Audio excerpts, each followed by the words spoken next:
What if I were to suggest that you play a key role in the awakening world? And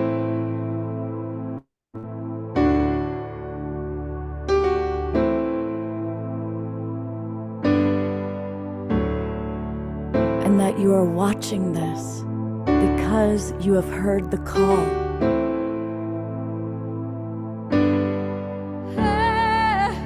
We can start right now by opening our hearts and minds.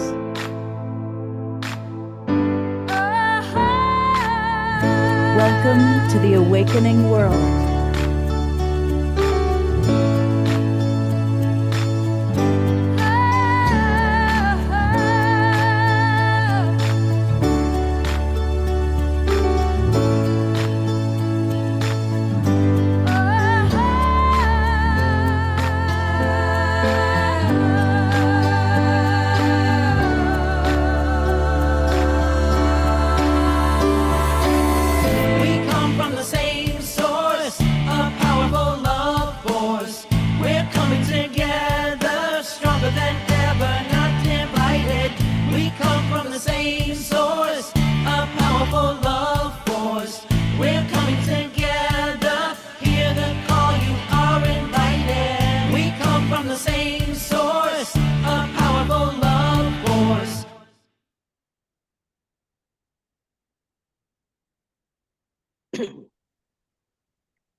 Good evening, everybody. Welcome to the Awakening World. I'm Love Coach Scott Thomas, and this is a really special edition of the Awakening World. And of course, with us is our special guest, Marianne Williamson, and two amazing co-hosts, my dear friends, Debra and Eden Amadora. You know, this whole Global Peace Tribe began when the pandemic hit, and Debra and I started providing programming so that we could stay connected and stay inspired. And one of our very first guests that really helped launch it was Marianne Williamson. And so here we are, 4 years later, two presidential campaigns later. And we're really blessed to have Marianne with us. And to get us off to a good start, Debra is going to lead us in a prayer. Yes. Hello, everyone. Glad to have you here. And definitely we want to open up sacred space together because these gatherings are extremely sacred, especially with Marianne here. And everything she does is sacred, even running for office. So I'm going to start with a prayer. I invite us, first of all, to come into our hearts, to come deep into our souls and become very present. Very grateful to be together now and receive this wonderful transmission from Marianne. We know truly as we unite together in common visions of healing this nation through living our values of kindness and care towards each other, standing strong in our truth, and most of all, sharing the love, we see this vision fulfilled. We give so much gratitude for this opportunity of what we're about to receive now, as well as our connection together. I invite us all to utilize this inspiring experience to fortify us all to continue to go forward in the world and make a positive difference. And most of all, continue to share the love. And may this love go out through the world, and so be it.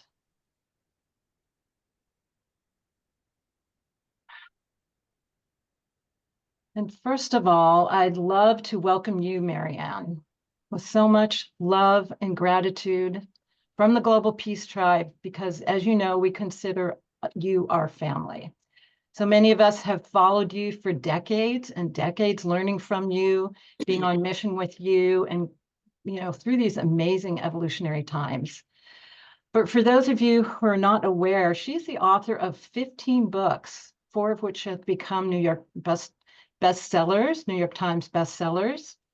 In 1989, she founded the Project Angel Food, which is a nonprofit organization that has delivered more than 16 million meals to ill and dying homebound patients.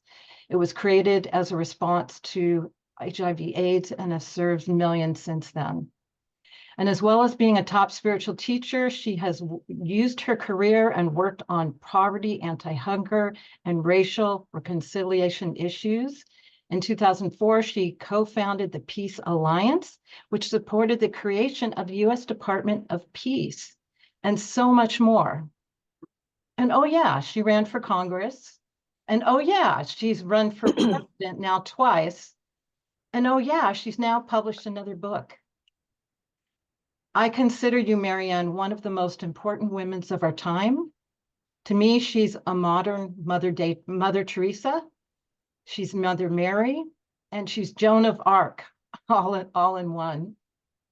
The intelligence and the passion and the undying commitment you share is unprecedented, and it all comes from a spiritual source, because the bottom line of your teachings is love. And doesn't it make sense that the highest offices that lead our country should be highly evolved spiritually, even as a requirement? I salute the day, Marianne, when you do come into political power and can assist us at the major level that you know how to do. So I totally salute you for everything. Oh, thank you, Deborah. That was so kind of you to say. Thank you. And as you might expect, this is not your traditional interview.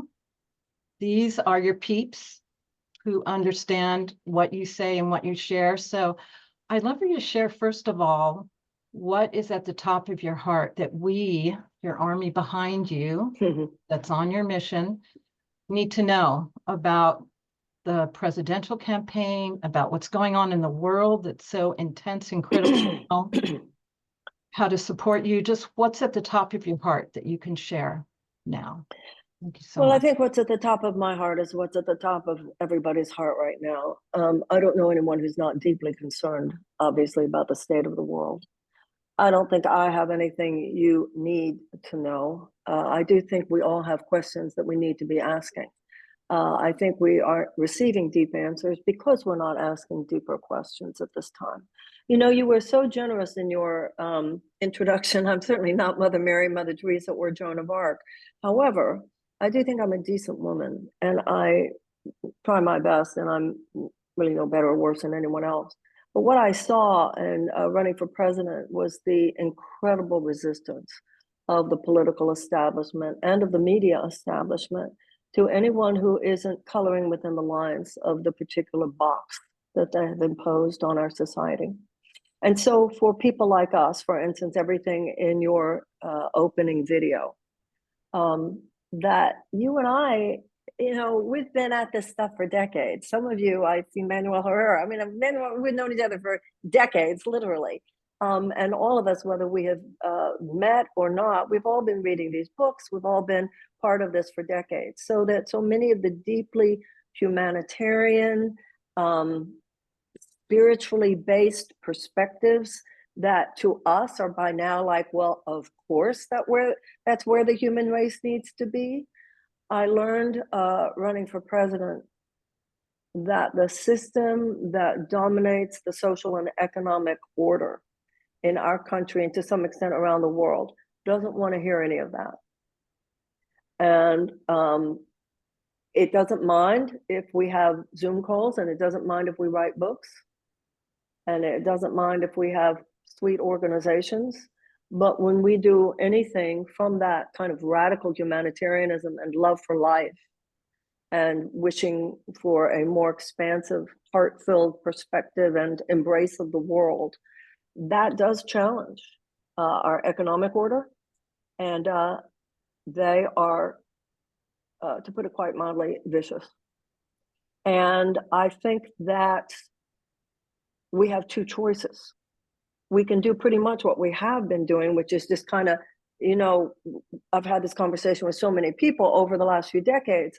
There has been this way in which those of us involved in a spiritual journey have kept it very non-political because politics is so toxic. Well, I'm not here to tell you that it's not as toxic as you might think. It's much more toxic than you can even imagine. I think there's a word beyond toxic. It's a dirty game. It's a psychological blood sport. It's dark and it's corrupt. However, you know, it's A Course in Miracles says you can't bring the light to the darkness, you have to bring the darkness to the light. When Gandhi was asked, how can you be part of politics? It's so, you're so religious, how can you be part of politics? He said, is not politics a part of Dharma too? And he also said that politics should be sacred. And we all know that by that he didn't mean doctrinaire or dogmatic. He meant it has to do with the place that we're coming from. So I really, this time, man, you know, when I ran 4 years ago, they were satisfied to just treat me like I was a joke. Because to them, people like everything we're talking about here tonight is a joke. So they were satisfied to just do that. This time they were not amused and they really came at me. However,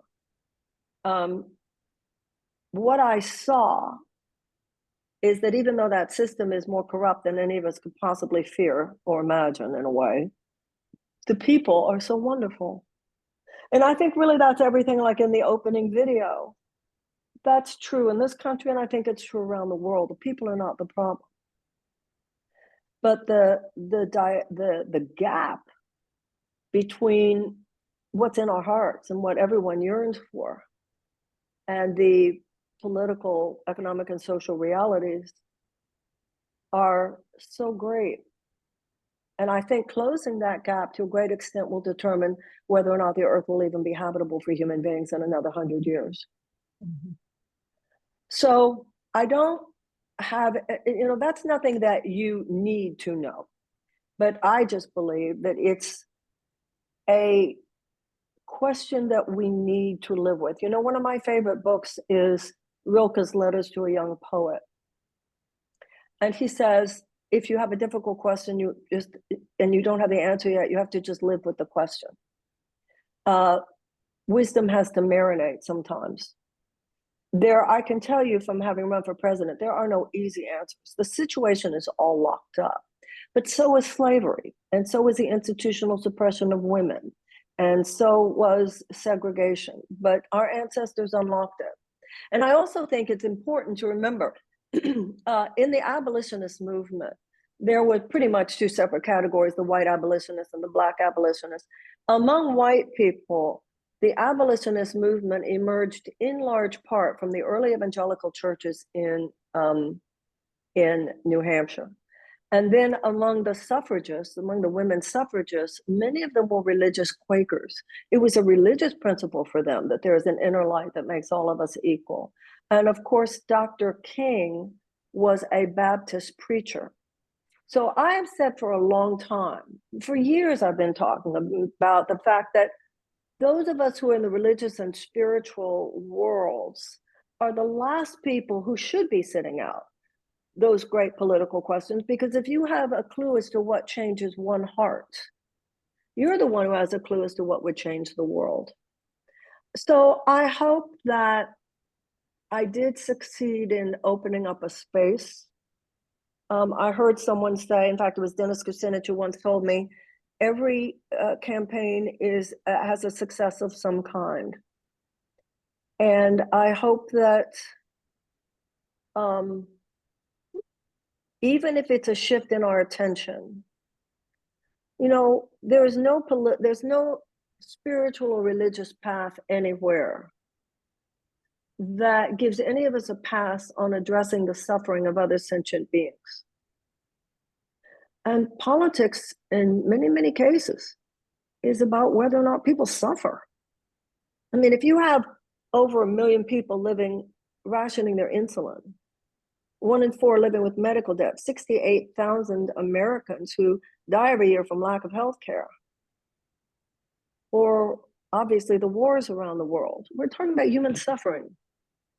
We're talking about climate change. We're talking about whether or not our grandchildren will find the world habitable. So the answers aren't easy, but I hope that we can all just open our hearts. No, you know what? Our hearts are open our minds to just an openness to take on the bigger questions of our collective experience as well as our individual transformation. Thank you so much, Marianne. As you're speaking, other questions came up for me. And when you said we need to bring the darkness to the light, right? We can't. Can you speak a little bit more on for those of us that are like, we want to lead as love. You're such a courageous leader in this open mind of love, that I also want to go deeper with you around the title of your book and what that really means to you. But how do we start in our own spheres of influence to bring the darkness to the light? Well, it's a line in the Course in Miracles. You can't bring the light to the darkness. You have to bring the darkness to the light. Look at a physical detox. The stuff has to come up in order to be let out. It's why people talk about a spiritual bypass. You can't just pour pink paint over your stuff. You have to look at your darkness. You have to, like in AA, you have to admit your character defects. Well, that's true of the nation. Whether it's genocide of Native Americans or slavery or systemic racism or economic imperialism or military imperialism, we're living in a time people are getting it. But the thing now is, there are people in the United States who don't want to look at anything America has done wrong. It's just like with personal transformation. Let's live in complete denial that I have any weaknesses, that I have any character flaws. Not going to look at that, right? So there are people like that about America. We've never done anything wrong. We don't have to look there. But then there are other people in this country who only want to look at what America has done wrong. They won't accept any of the ways that we've done a lot right, too. And that the real story of America is the struggle between the two, which has been personified in every generation. I mean, you had 56 people sign the Declaration of Independence, establishing these notions of radical, earth-changing possibilities of equality. And even there, 41 of the 56 were slave owners. So we've always been that dichotomy. But I think in terms of healing a country, we have to be like we are as people, with our friends, in therapy or whatever. You know, when you're talking about what you've done wrong, you need somebody there to say you didn't do everything wrong. Just like, you know, when you're so up on yourself, you're probably blessed by friends or counselors who say, well, you didn't do everything right. Do you know what I'm saying? So I think that for a nation to heal, just like an individual, you have to bring the darkness to the light. He says in the Course in Miracles, in terms of personal transformation, he says, I cannot take from you what you will not release to me. So even on the societal level, we do have to look at some of the things in our past and in our present that deeply need to change. One of the reasons I felt strongly about becoming president was I felt that I could compassionately, wisely, and soberly help America look in the mirror. I think that people are ready to do that, but at the same time, we can't just dwell in self-hatred. We've done a lot that's right, too. And this is one of those areas where the things that we've learned about personal transformation are the exact same pieces of information that need to be applied to societal change. Okay, we're going to have to look at this. We can't be in denial about this. We have to make amends where we need to make amends. We need to atone. We need to make restitution. But we also have to do it because we love ourselves or because we love our country. And that is an example to me of why people with this kind of a spiritual transformational perspective are so necessary now. The politics that we live, that dominate our system today, are old transactional models left over from a very mechanistic, rationalistic way of thinking and being and doing. This is the 21st century, far more holistic, far more whole person. People are interested in looking at root causes as well as symptoms. And your younger generation, you know, Gen Z people weren't even born in the 20th century. Or if they were born there, it was just to learn to walk. You know, they're not 20th century people. It would be so interesting to me when I would be talking to audiences, if I'm talking to young people, they'll ask a question about antidepressants and then a question about Syria. And to them, that's not odd. You know, so that was where the connection was, because to me, that both and is very natural. And it's very natural to our young people as well. I hear you speaking of this need to midwife people through this transitional period with compassion, where it's not black and white thinking all good, all bad. It's really finding that middle way of unity consciousness, which holds the dark and amplifies the love in the dark. So I really thank you for the difference you're making. Like you said, there's no campaign that ever goes to waste. You're touching so many beings with your Well, thank you. Thank you. You know, one of the things that they talk about is making a just transition. We need to make a transition from a war economy to a peace economy, and from a dirty economy to a clean economy. But what does it mean when you say we have to make a just transition? That's very important. What it means is there are thousands of people in this country who pay their rent and put food on the table for their children, working for industries that represent a world that needs to pass away, whether it's oil, you know, big oil. You can't just say, okay, we're going to go green now. What about the thousands of people who make a living in businesses related to an old way of energy production? Well, you have to take into account their technological skill, their research skill, their manufacturing skill. Can make a lateral move, but you can't have, okay, we're going to change now. And that's why you need leaders who represent that nobody's going to fall through the cracks here. We're going to make this historic change on the planet. You know, the Course in Miracles says it's not up to you what you learn. It's merely up to you whether you learn through joy or through pain. And I think at this point that's true of this country and of the species. Some things are going to change. You're going to either do it through pain or through wisdom. One world is dying, one world is being born. We need to be death doulas to a world that's passing away, and birth doulas to a world that's coming forth. But we have to be very emotionally, psychologically, and spiritually sober and careful, because human beings, this is human beings who are experiencing all this. This is not just a Zoom call. This is not just the up here that we've all been involved with. You know, if you look at the Christian cross and you also look at the Star of David, they both represent visually the intersection of the two worlds, the divine and the human, the vertical and the horizontal, and bringing those two together with real respect for life. Yeah, that's where where it's all about right now. Divine Mother principle comes in, because she's not this detached sky god, right? She's here within us. And that for me feels like the awakening of the heart. So, Scott, I know you have another question, but yeah, thank you, Marianne. Well, you know, Marianne, you talked about the books on our shelf. And I think for many of us, A Return to Love was right there between Autobiography of a Yogi and Be Here Now. Well, that's a real honor. Thank you. And you have a new book, which I just received and have started to read. And several of our people in the chat box have talked about how they're, reading it and receiving it. Please tell us about the mystic Jesus. And I think my opening question about is your own personal inspiration to talk about Jesus or the Christ consciousness and what that meant to you. Well, I'm a student of A Course in Miracles. And the Course in Miracles is a Christ-centered teaching. It's not a religion.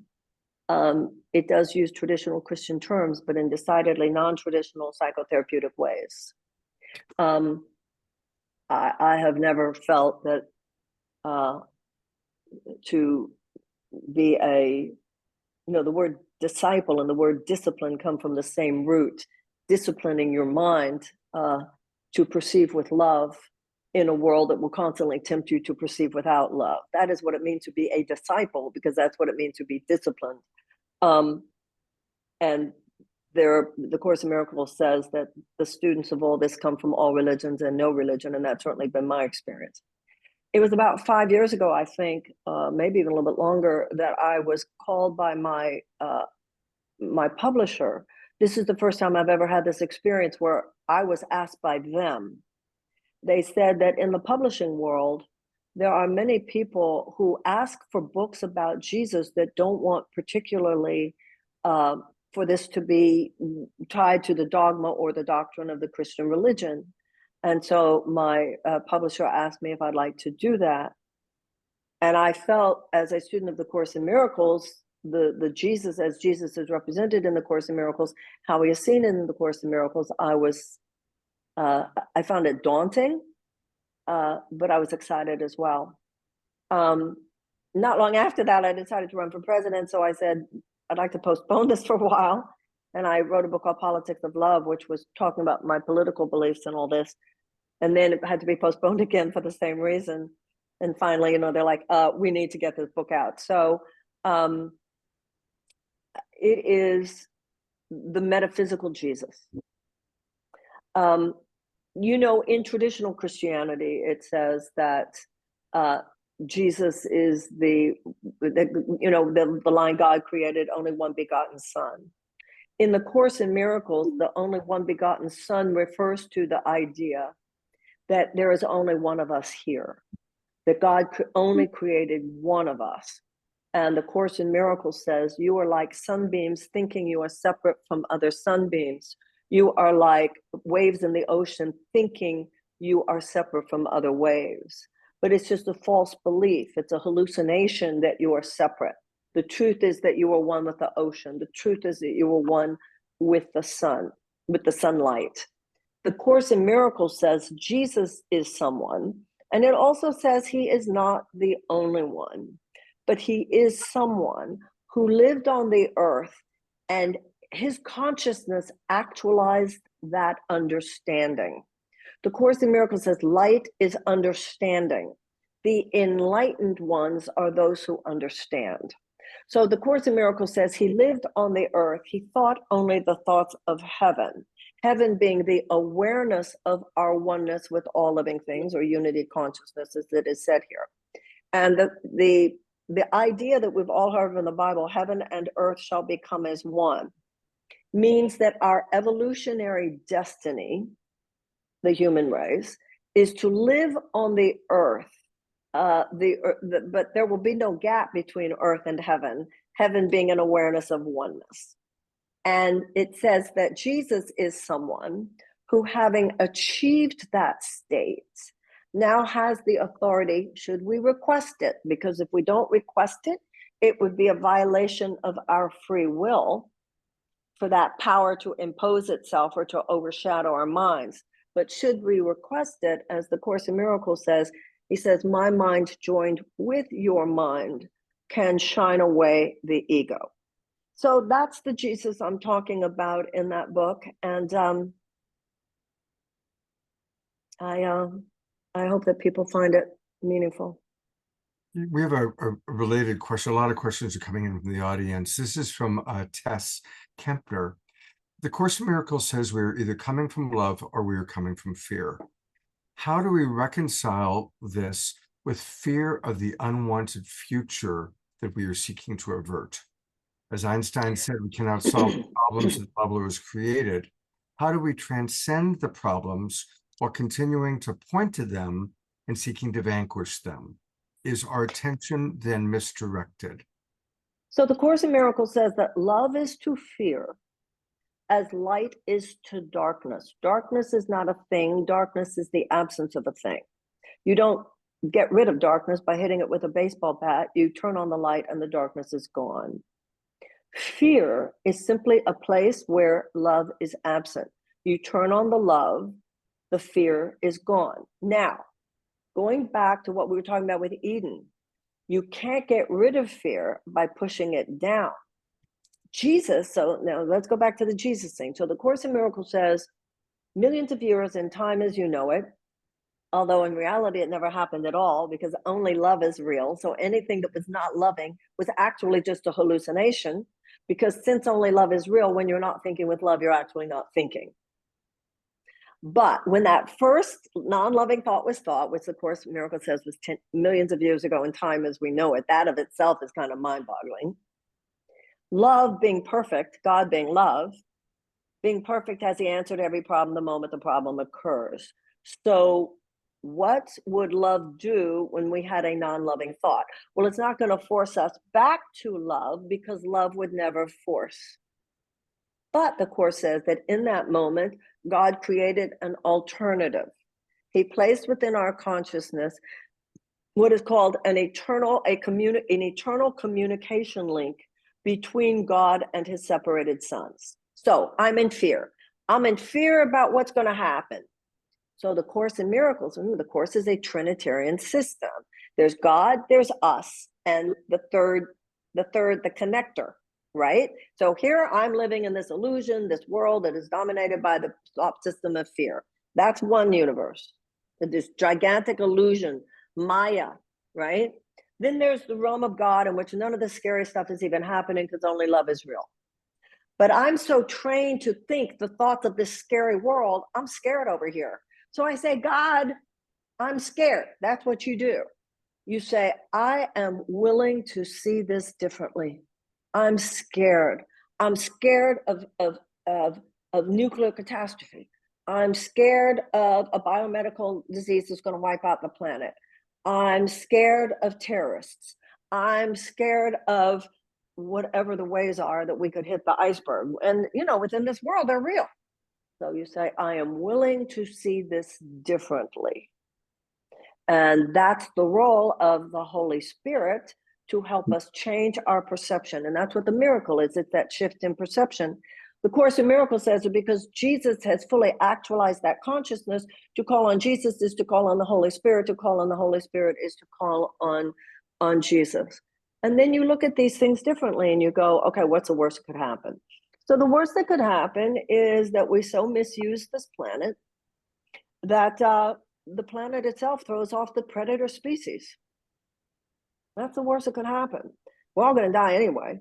But that would be a horrible, horrible, horrible way for things to go, because it would cause immeasurable human suffering and other species suffering.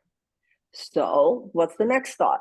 Well, the next thought is that, as with every other problem, God has an answer. Next thought. What's the answer? You have a part to play in making the choice for a loving alternative as opposed to global destruction. The answer is for you to put all that you have and all that you are in God's hands and say, use me. Let me be, and the Course in Miracles says, those among us who have achieved the most on this planet have achieved a fraction of what all of us are capable of. So you become so involved in trying to be part of the solution that the problem, hope comes, hope is born of being participating in hopeful solutions. I noticed starting a long time ago, when I would be like giving $18 a month. Like my mother, I remember once, many years ago, my mother was visiting me. She comes into my bedroom and she sees I'm sitting on my bed. And I have all these like index card size things on my bed, like all lined up. And she said, what are you doing? I said, I'm deciding who I'm going to do my charitable giving this month to. And my mother says, what charitable giving? You don't have any money. What kind of charitable giving are you going to do? And I looked at my mother and I said, I don't understand what you're saying. I give $5 a month to that. I give $8 a month to that. I give $4 a month to that.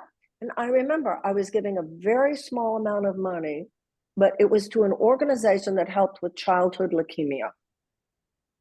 And every month when we would get, because we didn't have internet yet, we'd still be getting it in the mail.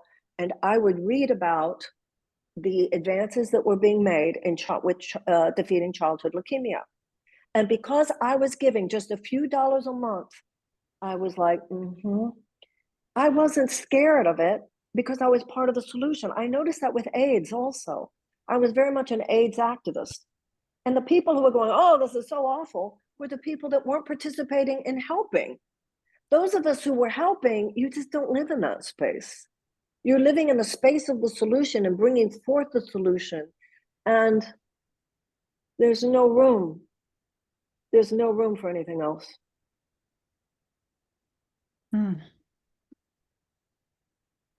Thank you, Marianne. And I want to ask you, from your perch of going all over the nation and really talking to people, talking to these people, doing this at the original presidential election and now, what you see, because I know a lot of people on this who are listening to you now know they're here for the awakening. They know, as you say, they're here for the transition. And we're coming here with all our gifts and what we're meant to do, and we're in gear moving forward. And I'm experiencing that the world is waking up, that the world is shifting. When that happens, the dark starts to come alive and, rabble rouse even more. But I'm wondering, as you go there and you talk to the people and you get in their hearts from last time and this time, and as you've seen progress, do you see this awakening happening in your world? More people waking up, understanding the truth, and understanding what needs to happen through what you share with them?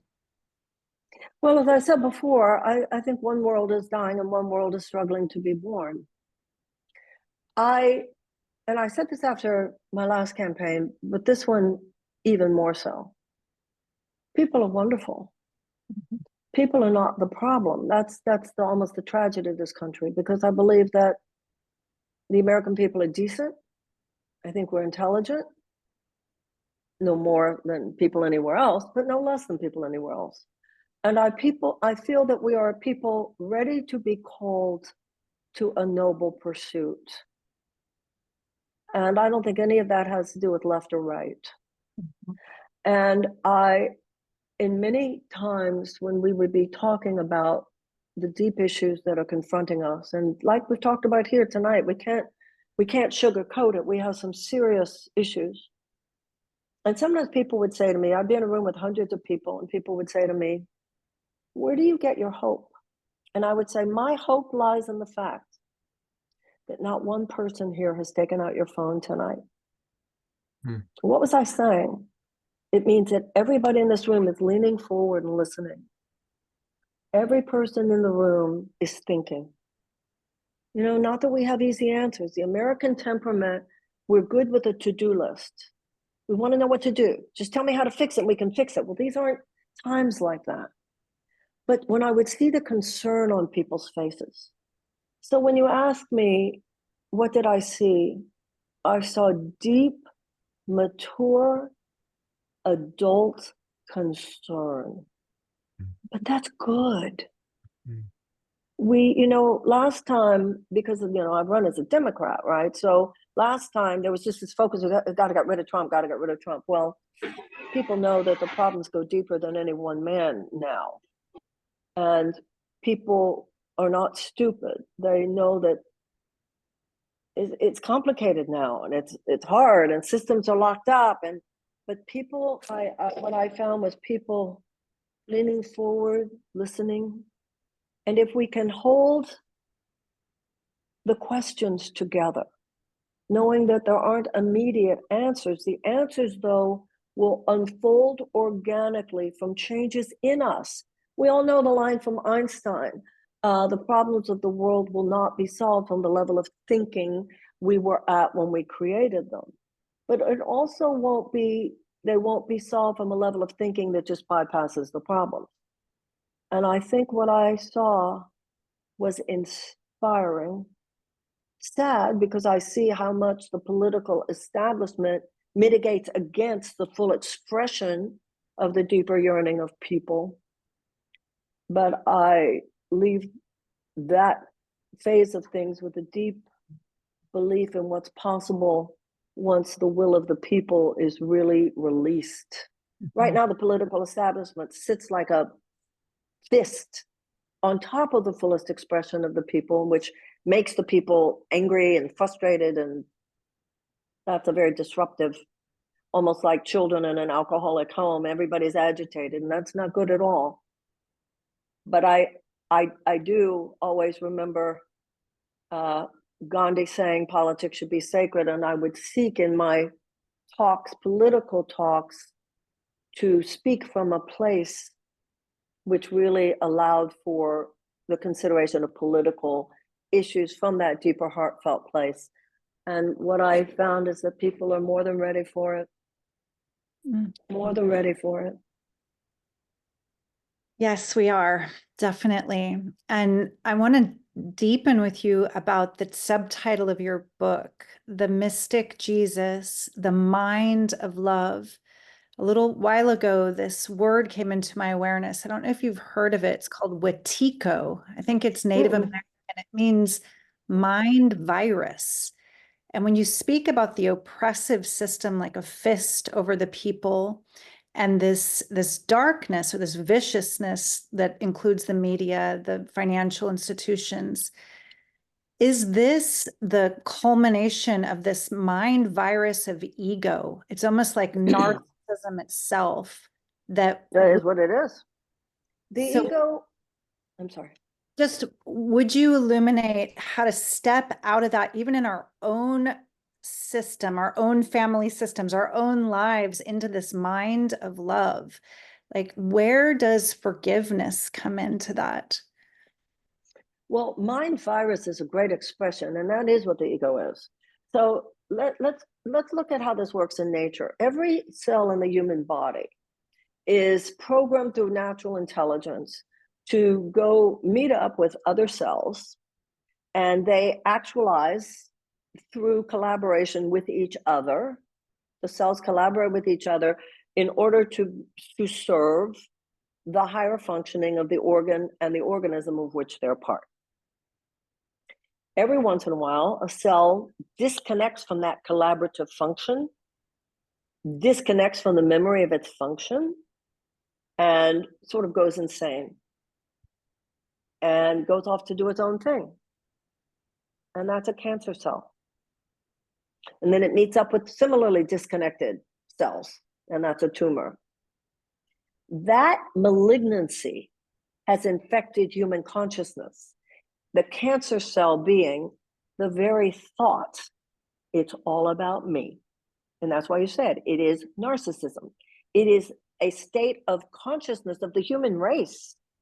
The very thought, we've taken rugged individualism and turned it into rugged narcissism. We've gone too far in this exaltation of the individual.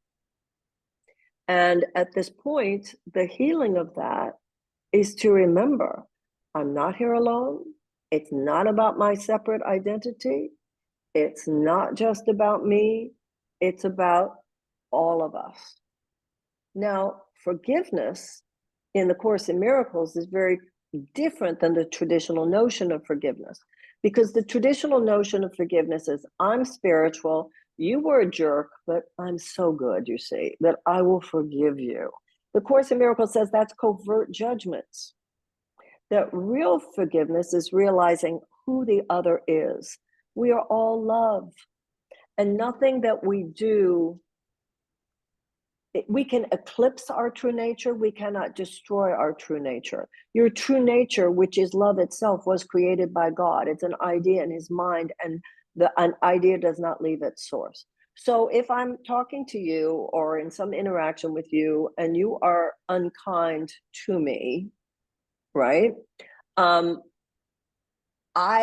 am hurt by that, and I'm likely to have judgment of you based on what you just said or what you just did that might have been loveless. The Course in Miracles says forgiveness is when I am willing to extend my perception beyond what my physical senses just perceived to what my heart knows to be true about you. It's a selective remembering. The Course says, anytime a person did something wrong, can you think of one moment where they got it right by you? So forgiveness is the process of coming to realize that we are all love hidden in here. And sometimes we make mistakes. Forgiveness, if I forgive you, that means I'm willing to know that who you are is not your mistake. To the extent to which I'm willing to hold that who you are is not your mistake, to that extent, I'm willing to hold that neither am I who I am when I make mistakes. And if I continue to focus on your guilt, I will not be able to not focus on my guilt, because after all, there's only one of us here. Powerful. Thank you. it makes me wonder, just like they did mass meditations and in the areas the violent crime went down, if we came together, the little people, we the people, and did mass forgiveness release ceremonies and grief ceremonies and came back to the heart together, the shift that would happen. You know, before the Iraq War and the run up to the Iraq War, I know the people in the TM organization, the Transcendental Meditation Movement, they were doing something with ships, I think in the Persian Gulf, where they were sending mass meditators. We also know when the Pope visits places, absolutely mass meditation and prayer for the world. You know, there's a wonderful story that during the Vietnam War, there was a plan brought to Richard Nixon, who was president at the time, and America was losing the war. And they presented to him a plan to use nuclear weapons. And it was a rainy day in Washington, D.C., and Nixon saw all these protesters out in the rain. Mm-hmm. And it went on the record that he said, when I see all these kids out in the rain protesting now, what the hell are they going to do? What's going to happen if we use nuclear weapons? And he voted no. What always touches me about that story, it brings tears, is those kids were probably saying, what are we doing? You know, nobody's paying any attention to us. And yet they, that day, very possibly prevented a nuclear weapons from being used. And most of them will never know the impact that they made. And I always try and remember that when I'm seeking inspiration for the small things we might do. You know, little Marianne sending those $5 to leukemia. Those little small things we do sometimes have an impact that we may not ever know. Well, always do, actually. The Course in Miracles says all thought creates form on some level. And there's some line in the book somewhere about how you forgive someone, you do something that might affect situations on the other side of the world that you'll never know about. Yeah. It's that butterfly effect, right? Right, exactly. I want to take a moment to just remind everybody about a wonderful way to support Marianne. Go to her website, marianne.com. Of course, there's all sorts of wonderful things that she has there. And this is where we can get the Mystic Jesus. And already, Marianne, you'll see in the chat box a lot of people commenting on how the book, even in this first week that it's been out, is impacting them. But thank you. That means so much to me. Thank you. Thank you. Thank you. Thank you. Means so much to me. And I will send you the chat box so you can go through tonight or tomorrow, whatever, and read it. A lot of people are asking questions about, is there any way that you can see through the political system? Is there any light at the end of the tunnel for how that system can change and a candidate such as yourself can eventually emerge? We're in trouble. But our ancestors have been in trouble and ultimately justice prevailed. We are not the first generation to have serious problems. We had slavery in this country, and yet we responded to that with abolition. We had the institutionalized suppression of women. We responded to that with the suffragist movement, the passage of the 19th Amendment. We had the Gilded Age and the inherent financial inequities there. A generation responded to that with the establishment of organized labor. We had segregation and the institutionalized suppression of Black people in this country. Our ancestors responded to that with the civil rights movement. It couldn't have been easy for them. They certainly had their desperate days, and they could not see any reasonable guarantee of success. And yet they persevered and they ultimately prevailed. And I think that's where we need to live in faith right now. If you're asking me, do I have a reasonable belief that we're going to fix this thing? I've seen the belly of the beast. I know within the mortal plane how many locks there are on the door. However, it's like when people say to me, I find the whole thing traumatizing. Well, don't you think the people who walked across the bridge at Selma were traumatized? We have to keep leaning, and we will make it. If we show up. I hope that next time there's a candidate who might be speaking your heart, you got to show up for them. You got to really show up. And the people in the when you look at the numbers of us who represent the transformational movement, we could elect the president. Wow. But we have to show up, and we have to be grown-ups, and we have to not listen to the nonsense of political establishments, which represent an old way of doing things. And we have to be serious. When we're serious and we show up on the primary level. But this is the thing. This is true spiritually, and it's true politically. The era of data collection is over. We know what we need to know. Now it's will we have the courage to do what we need to do. And so will we do it? Yeah, and we'll do it if we decide to do it. And I'll tell you something, the transformational movement alone can do it. But we have to show up. We have to actually get involved in campaigns. We have to give financially. We have to get ready there on the primary level. When people smear, this is how it works, okay? The FBI calls you. And the FBI says, please come in. We want to give you a briefing that we give to every candidate. So I go there and they say, well, Ms. Williamson, there are some really dirty games that get played, and you should know what they are and be on the lookout. And they tell you all these dirty tricks that they play. And then it says, then they say the three main sources of this stuff are Russia, China, and Iran. And I was already at a point in my campaign where I could say, I've started to see all those things, but I think they come from right here. Mm-hmm. We have to be not naive. And if you see someone who speaks to your heart, don't just say, oh, that's nice. Mm-hmm. Get involved.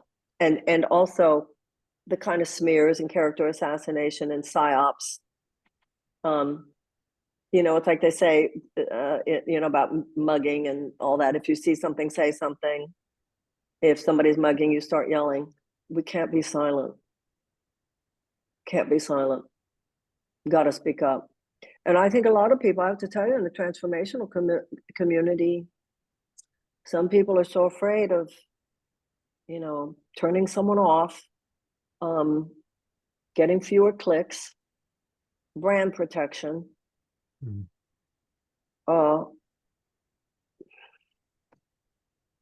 So I have a big question to follow that. And this is one that really tugs at our hearts every day. Can you speak to your viewpoint, solution, holding what's going on in Israel and Gaza? Well, if I had been president when it happened, I was thankful, grateful and impressed by the president's moral clarity on October 7th. But the next morning, he said, I'm going to be meeting with Jewish American leaders this morning. And I remember thinking to myself, he should be saying, I'm meeting with Jewish American leaders this morning, and this afternoon I will be meeting with Arab American leaders, Muslim American leaders, yes, Palestinian American leaders, and so forth. Our national creed is the Declaration of Independence. It's our vision and our mission statement, all men are created equal, and that doesn't just mean Americans. So our highest ally should be humanity itself. And we should stand for the robust and equal commitment to the safety, security, and sovereignty of both peoples. So if I had been president, I would have said to Bibi Netanyahu, help you defeat Hamas, absolutely, but tell me how you're going to do it.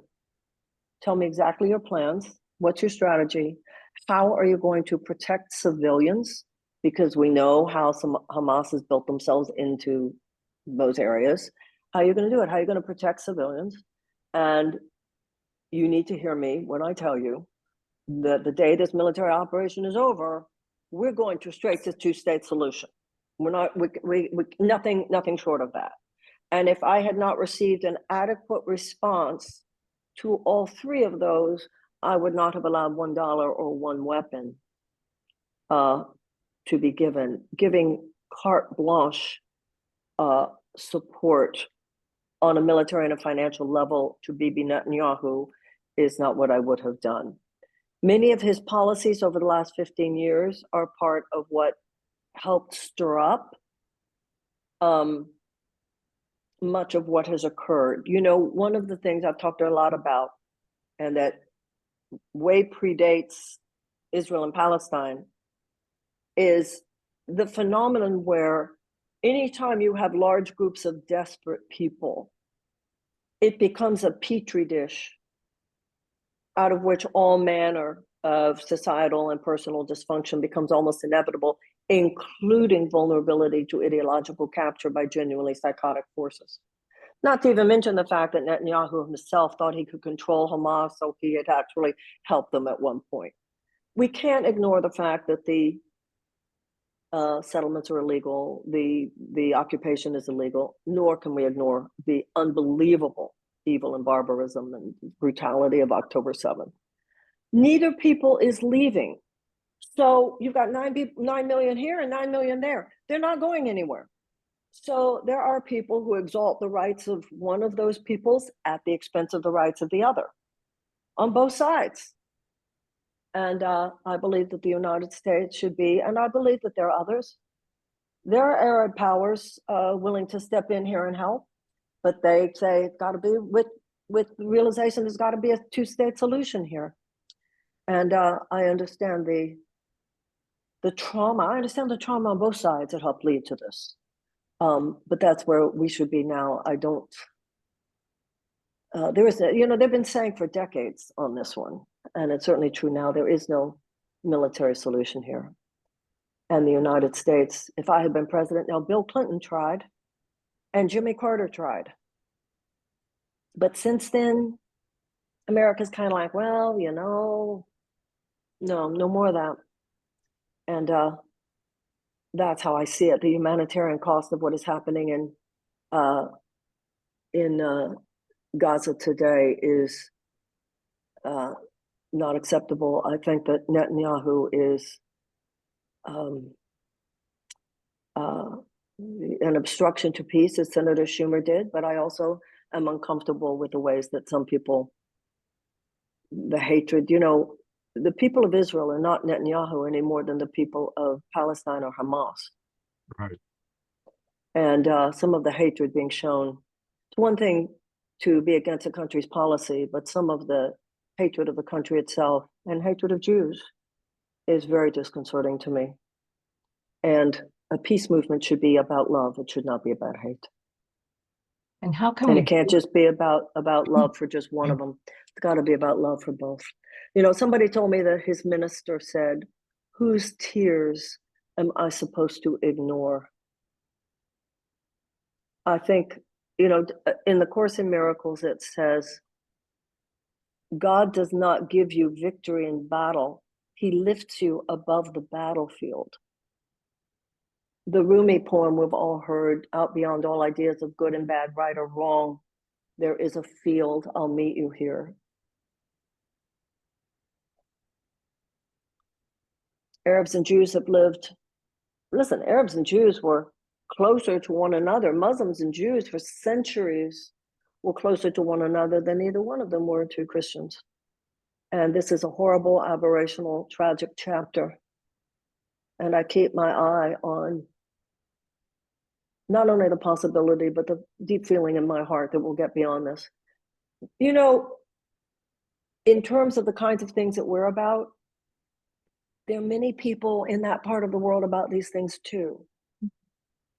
And they're including Course in Miracles, things like that. There's a whole transformational Israel is filled with, because the Kabbalah is so mystical. And of course, there's mystical Islam. There are people in Israel and Palestine who have been doing such profound peace work. And part of the tragedy is that some of them were those who were killed that day because they lived in that area. Refuse to hate either. Refuse to hate either. And how do we process all this in our hearts when we see the children dying and all the people in Palestine going through so much suffering? They are going through suffering, and they shouldn't go through that suffering, and it is terrible, and we should not support it. And the Russians have killed 500,000 Ukrainians. Mm-hmm. We killed 1 million people in Iraq. Everybody grow up. Mm-hmm.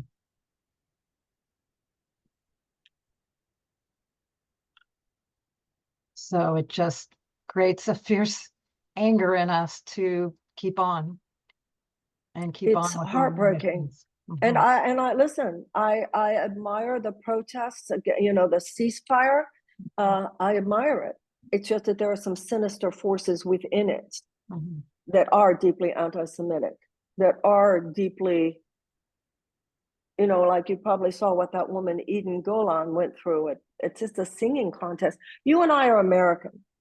And during the Iraq War, where once again, and we were completely unprovoked, Iraq did nothing to us. Iraq had nothing to do with 9/11. Yeah. Saddam Hussein was a secularist. He kept Al-Qaeda out. Americans weren't told that because of what you're doing in Iraq, we won't do business with you. You can't work. You're a hateful person. You can't even be at a singing contest. You can't be in our sports. We have to hold all of these painful juxtapositions. Mm-hmm. And yes, it's horrible. And I have been saying ceasefire from the beginning. But there are also people who are not just against the policies of the Israelis, they're for the destruction of the country and the complete delegitimization of Israel. And like I said, where are they supposed to go? I mean, where's anybody supposed to go? They both, and there's so many, you know, Jesus was born in Palestine, okay? We all know that.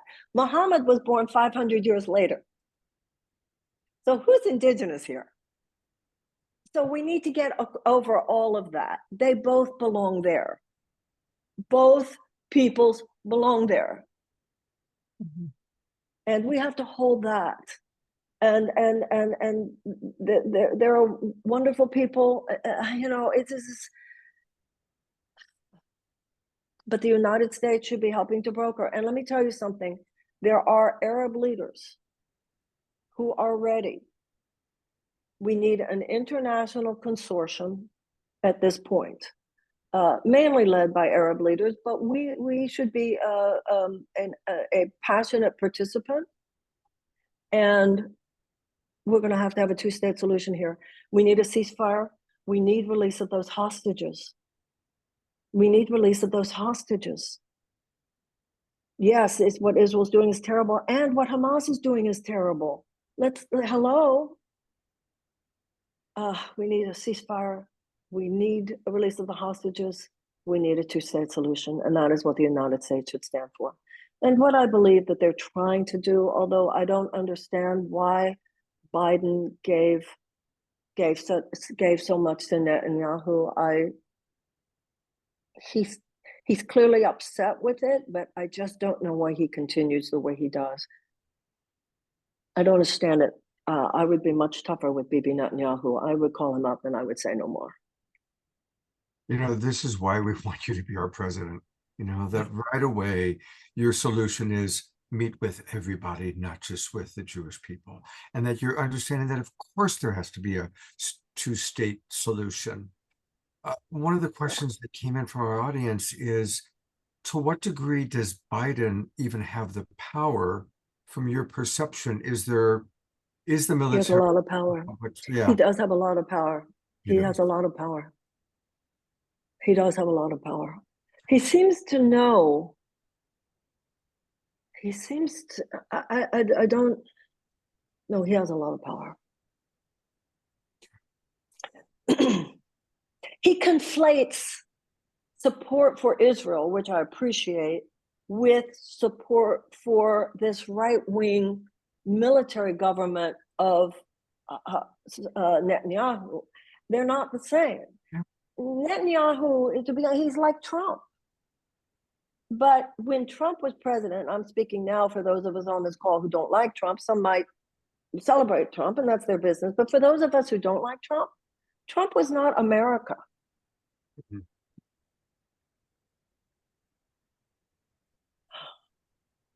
Yeah. I can imagine, Marianne, I'll pop back in for a moment. I can just imagine for you, a woman who spent so much of your life in the frequency of A Course in Miracles and seeing no enemy. Like really, you have such a deeply wise way of speaking about dispelling this illusion of separation. And then there are characters like Netanyahu and Trump, where there's parts of your system that you can still have discernment and say, I don't like these choices. I don't like what they stand for. I don't want that. And so there's this kind of like anger as the will to truth. Can you speak to us about how to stay awake and use anger positively so that we don't fall into that apathy you pointed to earlier? Like, where were all your people? Were they afraid of being seen as non-spiritual if they get angry, if they stand up? Like we need to wake up together and use this fire that I'm seeing in you, this passion. I'm not an enlightened master, and I have, even coming out of this campaign, a lot of forgiveness of myself and others that I am seeking to process. I would like to say one thing, Eden, that I just would like to submit to you that I think is too much a part of our conversation. Notice how you said Netanyahu and Trump, and you did not say Sinwar. We must stop giving Hamas a pass. Mm-hmm. You know, that's the discernment. It's like bring everything up from the darkness to the light. Well, yeah, let's not forget what happened on October 7th. Mm-hmm. Truly. I mean, women were roped together with their children and set on fire. Yeah. I mean, truly horrible things happen. Yeah. And much of which is being denied, like Holocaust denial. It's right. And the suffering in the Congo and all these mass. Exactly.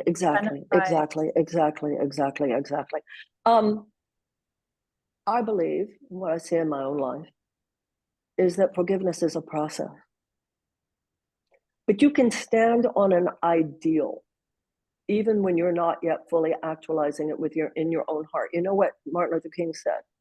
God said, I have to love my enemy. He didn't say I have to like him. The fact that I love you, love sometimes says no. You know, the fact I love you doesn't mean I'm not going to set a boundary in my personal relationships. The same is true in our international. You know what Franklin Roosevelt called the Nazis? You know how he referred to them? Those unworthy men. Now, he was committing tens of thousands. It was ultimately, 257,000 Americans died in that war. He was committing people to die in order to kill Nazis. But when he spoke about them, they were unworthy men. He didn't bring personal, he was above that. He was, when you look at Roosevelt, Eisenhower, Churchill, you didn't get personal animus towards Hitler. It was, we need to vanquish this. I'm thinking of the story of Jesus in the temple knocking over the moneylenders' tables, and there's like right use of like, no, enough of Absolutely. this. Absolutely. Absolutely. Yeah. And it's kind of like I said earlier about when I said, Russians have killed 500,000 Ukrainians. We killed 1 million. Let's all grow up now, okay, everybody? I don't think those of us who are into the transformational movement, sometimes I feel like our community almost has contributed to a certain kind of infantilization. We should be the biggest grown-ups in the room. Because, you know, if you read something like that, you know, if you come from a Christian context, the crucifixion did occur before the resurrection. There is an acknowledgement of evil in the Old Testament. The enslavement of the Israelites by the Pharaoh precedes the journey to the promised land. And in the Course in Miracles too, if you know, some people have this sort of selective reading of the Course. If you actually read the Course does not pretend that the ego is not vicious at best. What is it? Suspicious at best and vicious at worst. You know, if you look at something like, because you were going back, remember we were talking about the narcissism and the virus. If you look at something like drug addiction or alcoholism, it's not just out to inconvenience you, it's out to kill you. This force of lovelessness is out to kill, it's out to destroy. And if we allow it collectively to be rampant, whether through biochemical or nuclear or climate change,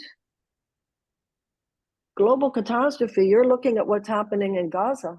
This could happen on mass levels and scales, and is too. I mean, like I said, look at what's happening in Ukraine as well. And other places. You were just talking about the Congo. The enemy is war itself. That's why I wanted a Department of Peace. We must become peace builders, just like our community has been very sophisticated about building health. You can't just fight sickness, you have to cultivate health. And you can't just fight wars, you have to cultivate peace. There are 4 factors which, if present, statistically indicate there will be a higher incidence of peace and a lower incidence of violence. Greater economic opportunities for women, greater educational opportunities for children, a reduction of violence against women, and an amelioration of unnecessary human despair. The Course in Miracles says love restores reason and not the other way around. If a child is hungry, if a child is uneducated, love means you help them. That is our part in getting rid of this problem, because it's our part in building peace on earth. And we've become very adroit at talking about peace as a personal issue.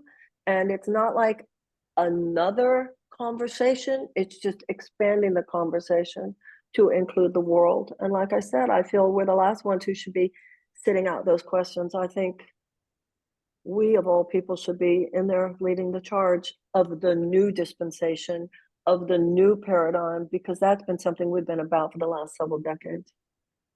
All of us. And I want to ask you about that. You are leading the charge at a very high level. It's amazing what you do. I do it too in my own world. But everyone now is really intensely stressed, compromised with everything that's going on in the world. The mothers, the families, everything. And I just want to understand from you, and I know this has been a lifelong resource, how do you find your strength? How do you find your vision? How do you find your connection with spirit that gives you the guidance to move forward, that allows you to deal with everything that comes at you, my God, during the presidential campaign, when they just knock you down? How do you find that resilience? What can you share with us, some of your top tools to give us the vision and the fortitude to do what we're supposed to do now? If I didn't do the Course in Miracles in the morning, you know, there's no religious or spiritual tradition I've read about that doesn't focus on the morning, because the morning is when your mind receives its impressions. If you go immediately into the download of the world, online, newspapers, what's happened overnight, without any kind of meditation, prayer, reflection, mindfulness, there is no mystery why you're depressed by noon. You've just allowed the world and the ego assault to just eat your mind before you even start the day. Doesn't mean you're going to be an enlightened master during the day, but it means your chances of, even if you are not always staying on the spiritual wagon of catching yourself and getting up, much easier. I am processing the last year. It's not easy. But one of the things that I've been very clear about for a long time, if I practice what I preach, my life works out pretty well. So I'm having to do a lot of forgiveness of myself and others. Some of the people I allowed in the room, how could I have been so stupid? The Course in Miracles says, you have to take 100% responsibility for your own experience. And that if you don't, you can't change it. So I think, listen, running for president is a kind of dramatic example, but I think we're all going through it. Mm-hmm. We're all going through it right now. Everything is being shown to us. Everything. Rehearsal is over. Everything is being shown. And I think we have to take responsibility for our temple space. There's a difference between processing your stuff and spewing it. There's a difference between honoring your pain and indulging it. Mm. Find your sacred companions. You don't have to talk about it to everybody. Protect your temple space. Make sure, put your phone down. Don't be online too much. Know that your lifestyle is as much a part of it as anything, your food, your exercise. I wrote a book called Tears to Triumph about holding the space of pain. And it opens with a quote from Rilke, where he says, "Let me not squander the hours of my pain." We need to know that the times of grief and sorrow and tumult are sacred too. The fact that we're all upset isn't dysfunctional. It's to be upset right now is a functional response to what is happening in our world. What is happening in our world is upsetting. The fact that it makes us anxious, the fact that it's depressing, but we can cry together. We can do the deep work together. We can pray, dear God, what's the way I can best serve? We can recognize the profundity of this moment. And also, I believe, recognize that with the power of God within us, we can guide this ship through these turbulent waters. But nobody else is going to do it. We have to do it. This is not a time for women to be girls. It's not a time for men to be boys. It's time for us to not coddle all the stuff in ourselves, like, oh, poor me. No, this isn't a time for that. And it's not a time for us to say to one another, are you okay? How's your trauma today? We've so cheapened that word, because then when real trauma happens, we've already used the word on things that were not genuinely fundamentally traumatic. We need to look at one another and say, what incredibly powerful thing are you trying to do right now, and how can I help? That's a very different question than, are you okay? No.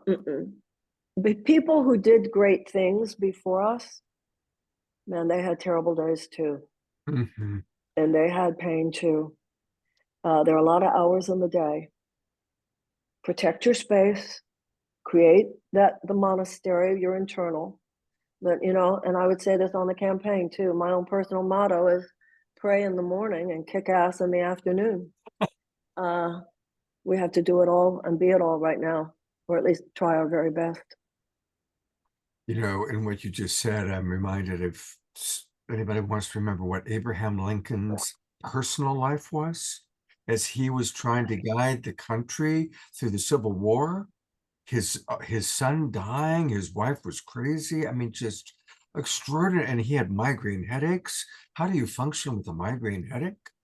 What Lincoln went through during that time is a perfect example of what you're saying. Perfect example. And Scott, there's a story about him, which you probably know, given what you just said.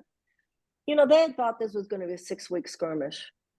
They had no idea it was going to be a 4-year war of 600,000 deaths. And one of the stories is that his secretary used to come in and tell him how many men had died in a battle. And he would take his head in his hand and he would rock back and forth and say, I cannot bear it. I cannot bear it.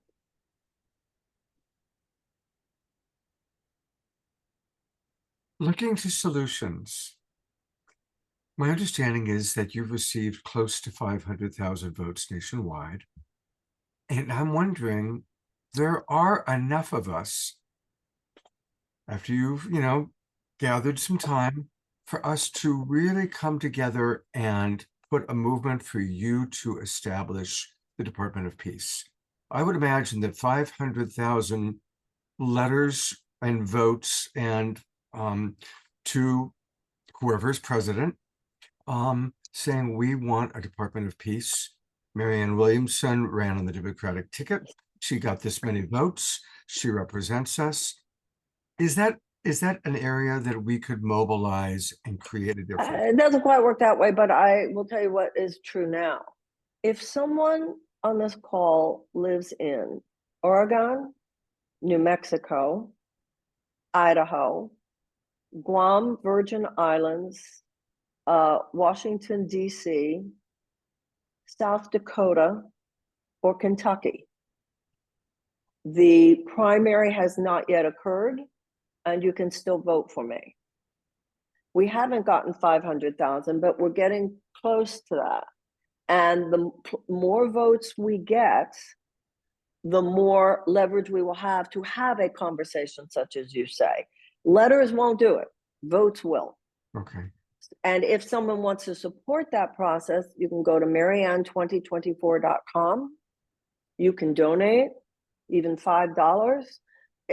Volunteers are doing all this, and you'll see a letter on the homepage there of marianne2024.com. You'll see where we're coming from. Joe Biden has already clinched the nomination, but we can still keep that conversation out there. And that's what will be happening over the next through June 4th or June 14th. All right, so a reminder, everybody, that we definitely want to visit Marianne2024.com. Yes, thank you very, very much. There it is. And for those of you in those states, please do vote. Please do cast your vote. Absolutely. And as we're kind of winding down, I wanted to just, bring our co-hosts back up and do one last round of questions. And I think, Eden, it's your turn.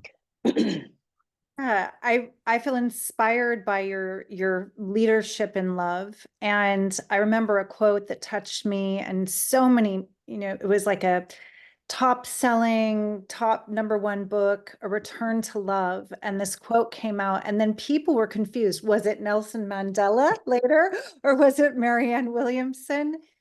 And No. it is so powerful. This touched me when I was 20 years old and I came to see you speak in New York. Would you be okay with me reading this quote? Not at all. I would be honored if you read it. And no, Nelson Mandela not only didn't write it, Nelson Mandela did not use it in his inaugural address. As honored as I would be had he done that, he didn't. And that's an odd one, isn't it? But I'm glad that it's touched so many people. I can't take credit for the basic ideas there because it's Course in Miracles. The whole book is principles based on the Course, but it is an interesting thing that one paragraph, it's not set apart. I think it's in the personal power section of the work section, not set apart. I always say, if you love the paragraph, you love the book. There's so many paragraphs. There are a lot more than that one. So, I don't know how that all happened, but I'm glad that it means a lot to people. So I'll read it. Yes. Be honored if you'd read it. For all of us that need to step into more leadership and love, this is really inspiring. So many of you know this already. Our deepest fear is not that we are inadequate. Our deepest fear is that we are powerful beyond measure. It is our light, not our darkness, that most frightens us. We ask ourselves, who am I to be brilliant, gorgeous, talented, fabulous? Actually, who are you not to be? You are a child of God. Your playing small does not serve the world. I just love the feeling in this. Thank you for this. And I love your smile right now so much. It goes on after that, something about not playing small so that other people don't feel good about you. Can you read? There's more of that actually. I know I looked up the quote. That was like the highlighted part that was like. As I said to you earlier, I'm one of the few people I know who doesn't have the whole thing memorized, but it's something about so that there's nothing enlightened about shrinking so that other people don't feel something around you. And then as you are liberated from your own fear, you automatically liberate others. Yeah. Beautiful. Scott, when you send out the replay to those select beings that can have it, maybe we can include the whole quote for everyone then. Absolutely. And right now, how are any of us on this call, what are the ways that we are playing smaller than we're capable of? Because we're afraid of what other people will say about us. And this, like she said, rehearsal time's over. This is it. This is the time that all hands on deck, that humanity is at such a tipping point. And, having done 500 of these Global Peace Tribe shows and hearing from so many people that I respect who all say the same thing, we are at the tipping point, and we can't keep rehearsing. We can't keep waiting until, I'll wait until I do this. I'll write the book when I've got that. No, whatever you're called to do, and like she says, in the morning, tune in, connect. All of us need to follow our higher self, our higher guidance, and do what we can do and stop playing small. And Marianne, I'd like to follow up on that and have you speak to the women, because you're such an example of stepping forward in leadership. And I know the women are stepping forward now, because this is what needs to happen. As we know, with women around the world, be a whole different story. So I'd love you to speak to the women, but also speak to the men who are supporting the women, because there's amazing men that are really honoring women coming into power and coming forward with their leadership on all levels of life. So I'd love you to speak to the women and the men supporting the women. When I was on a call right before this one, it was about the ERA and the passage of the Equal Rights Amendment. And I hope that everyone becomes very aware of that.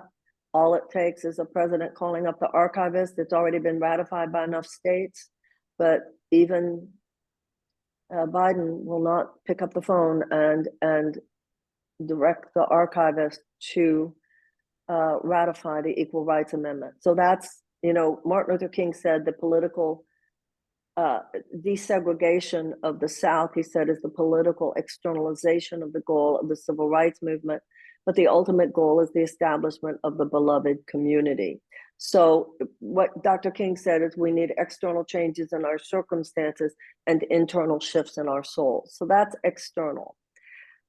In the field of transformation, personal growth, writing books, spirituality, etc., I never felt that being a woman in any way limited me or my life.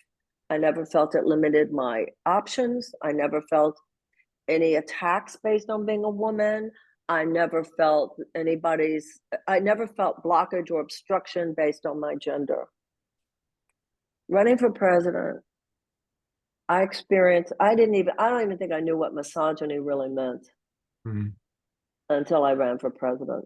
Things that would be said about me, the way I would be casually trashed, described, situations contextualized, that I know absolutely would not occur if I were a man. But I also saw that it seems to me we have an underdeveloped perspective these days on sisterhood. Like you said, there are a lot of men who are honoring women's leadership. Yeah, I think there are, but I'm not sure there are a lot of women. I mean, some of the attacks that I would receive that I felt were based on my being a woman were by women. And I think when we see women you know, because if we're in a bubble here, and it's a beautiful bubble, but you saunter out certain places out of this bubble, and if you're a woman trying to own, particularly if you're any kind of a spiritual or own, the resistance, you know, it's a psychological blood sport. What I would say is we have to stand up for one another. When you see a woman attacked online, when you see a woman attacked in public, when I was called like a French thinker, woo-woo, nutcase, lightweight, they were talking about you too. You know, I was looking when your film was starting, and I was thinking, you know, this is the more sophisticated view of the world, not the least sophisticated view of the world. The spiritual is a more sophisticated view. But we're going to have to, that's part of being an adult. And so we have to stand up for one another right now. It can't, you know, and the feminism that I grew up with in the 1970s, it was more understood. None of us are getting there unless all of us are getting there. And when they're putting down any woman, they're putting down you. So we all have work to do. But like I said, out in that world, being a woman, boy, I saw, somebody was saying online the other day, Marianne Williamson is a narcissist with delusions of grandeur.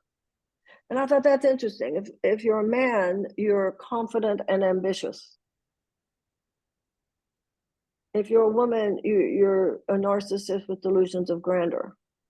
I wonder if they would have said that about Vivek Ramaswamy or Andrew Yang. This, who do you think you are to do this? I never heard that kind of talk about Vivek Ramaswamy or anyone like. He had never been in politics. Andrew had never been in politics.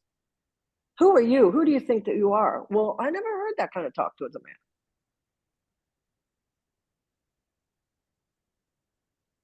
Following up with that,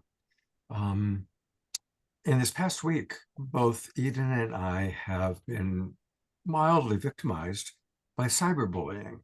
Someone who did a beautiful show last week that was very high level, talking from our hearts. And we've got now some people coming after us for being spiritual phonies and pulling up things from the past and creating videos out of context. And this is new for me, but I know it's not new for you. No, you've had to endure it at a far greater level. But Eden and I were both wondering, how do you manage it? How do you? It's so horrifying. You wake up every day and I would feel like I was being bullied, you know. It's you know, we all talk about the etheric body. People so casually lie these days and so casually attack. And what I would say is that the people within your community, the other people who are on this call, need to get on there and defend you. It means so much.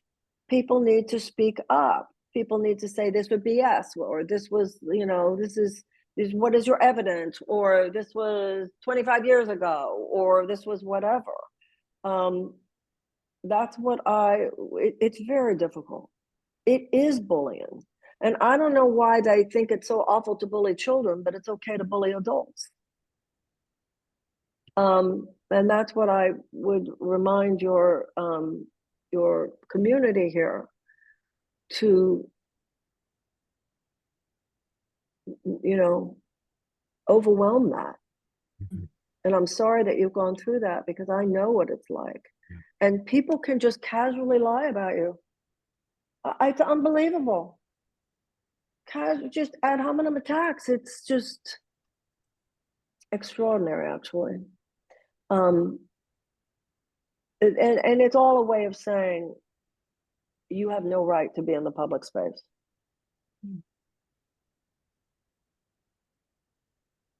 It strengthens your will to stay in the heart, even with that projection field. Just the forgiveness practice. I think you said, I love you. I forgive you. Pray in the morning, kick ass in the afternoon, forgiveness in the evening. Just like, let it all go. It's who you are. The Course in Miracles says the Christ in you cannot be crucified. They can hurt our feelings, but they can't touch who we are. And it's all a lesson in learning to honor who you are. You know, attacking and judging ourselves is as blasphemous as attacking and judging others. One of my favorite spiritual teachers says, when you honor yourself fully, you honor the entire universe. I can see that. I can see where that would be true. Marianne, thank you so much for being Thank you. It's always amazing. And I do want to remind people that there's two wonderful websites to support her valiant, courageous, and very important run for president. Go to Marianne2024.com, Marianne2024.com. And to get this beautiful book, which is going to be the next great book on our bookshelf. Thank you. Absolutely go to Marianne, just Marianne.com. And many ways to get it. Amazon. Is there a preferred way for people to order it, Marianne? No, just Okay. go to the site that you care about. People say that they like the audio. I read it myself. So, you know, I know you can go to the Harper site, but I don't think the HarperCollins site or Harper One site has the audio. I don't know. Everybody should just go to where it works for you to go. Okay, great. Marianne, we're going to close with Eden leading a prayer. Thank you. And a song from beloved Omar Shar. Oh, how beautiful.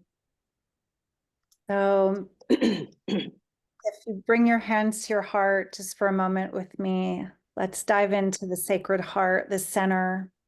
Take a deep breath. Beloved divine light that we have come from, that which is inside of us and that which we shall return to, guide us, make us like rays of light emanating forth from your center point, aligned with your great purpose. We will to will thy will. We ask that we be held in unconditional love, in compassion, in forgiveness, that we radiate that we emanate that we stand in that frequency as a light tower, as a watchtower in this world right now, that each of us remembers that we matter. As we stand in the center of our hearts, we bow to each other in unity and see each other in a sacred mirroring. And we give thanks for this day. We give thanks for this chance to come together in this good way together, to lift our spirits, to strengthen our will, our heart's fire. Thank you, thank you, thank you. Amen. Amen. Amen. It is. Thank you so much for having me. Let me go back to you. First of all, thank you, Marianne. You are our candidate. You are our light. You carry the values that are so important to all of us. Thank you, Scott. Thank you. And right back at you. Thank you for your support. Thank you for having me tonight. Thank you for letting me be part of your community tonight. I appreciate it. Thank you so much. Thank you very much. God's blessings to you very much. Thank you. God bless you. Mr. Omar Shar, for those of you who are new, Omar Shar is our house musical artist, co-host for all of our Awakening World shows. And usually we open and close our shows with Omar Shar music. So welcome, beloved Omar Shar. And how's this evening? Anything you want to share that stands out for you from tonight? Everything stands out for me. Holy smoke. I'm just going to sing it. Marianne, I love you. I've loved you for so long, as I know many of us have. And so this song, as I posted in the chat, is about the return of the divine feminine to all of us. So here we go.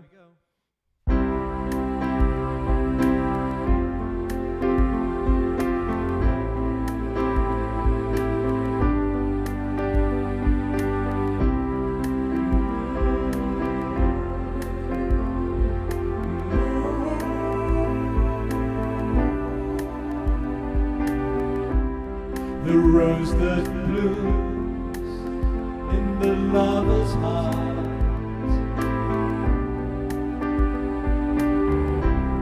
The open roads of this brand new start.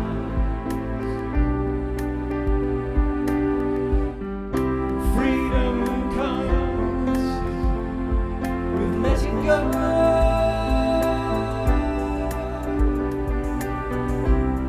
This life renewed, new seeds to sow.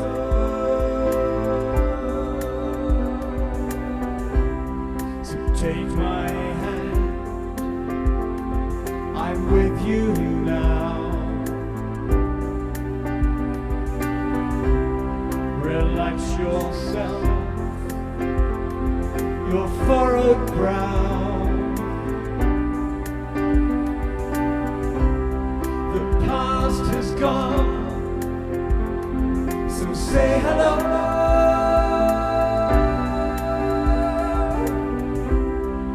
Looking back, onward we go.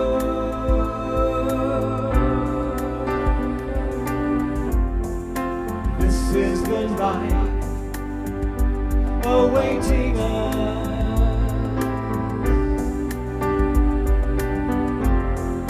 with family supporting us.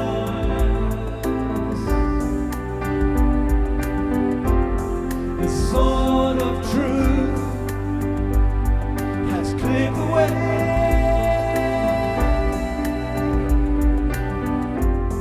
for us to rise our brand new day.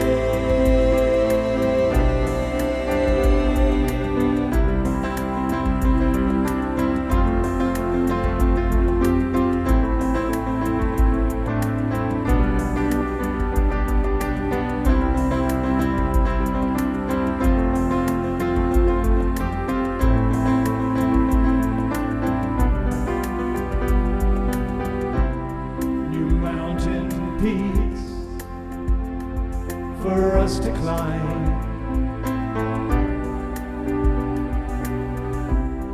New roads to walk, no reason why. It's time to smile and be as one.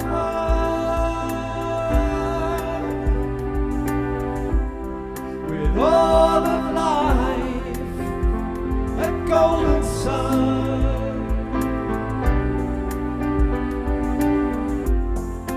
This is the life awaiting us,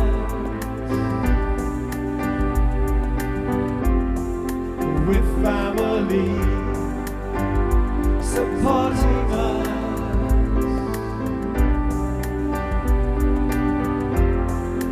Sword of truth has cleared the way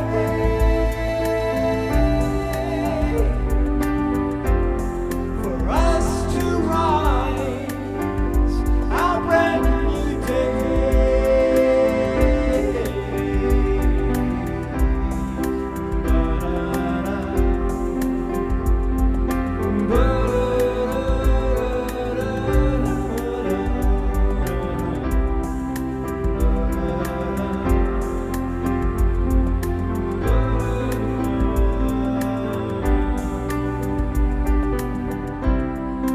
Freedom comes with letting go.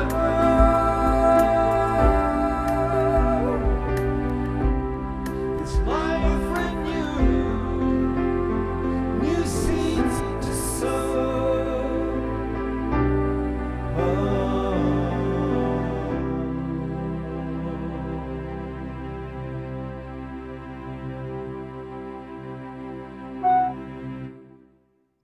Let's all go to gallery view and give Omoshar just a big twinkle.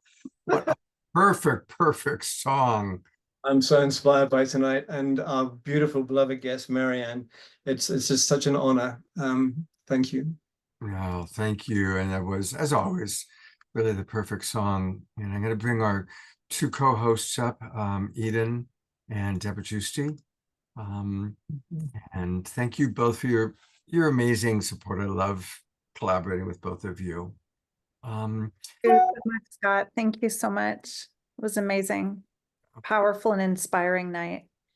And you, Deborah, it all started with you and I over 4 years ago when we decided to respond to the pandemic by doing a show every Saturday night. Yeah, and thank you for continuing on the Awakening World. It's really beautiful what you do, Scott. Thank you. Sharing Marianne with you tonight. Incredible. Speaking of the Awakening World, we've got coming up tomorrow night. For those of you that are subscribers, which is almost everybody in the room, we're going to have a very special show.